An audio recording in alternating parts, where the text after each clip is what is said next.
পুজো শুরু হয়ে গেছে। বাঙালিদের মোটামুটি সবার ঘরে কেনাকাটা শুরু হয়ে গেছে।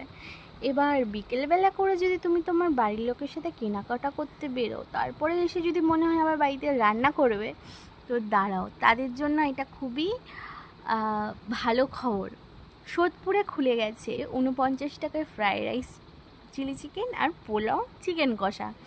তো আমরা কেনাকাটা করে যখন ফিরছি, হঠাৎ করে ভেবে খুবই কষ্ট লাগলো যে বাড়িতে এসে এখন রান্না করতে হবে। ঠিক সেই সময়ই আমার বরমশাইয়ের চোখে পড়লো সোদপুরের ডানহাটি একটা নতুন দোকান, যেখানে ফ্রাইড রাইস, মাংস, পোলাও সব 49 টাকা করে বিক্রি হচ্ছে।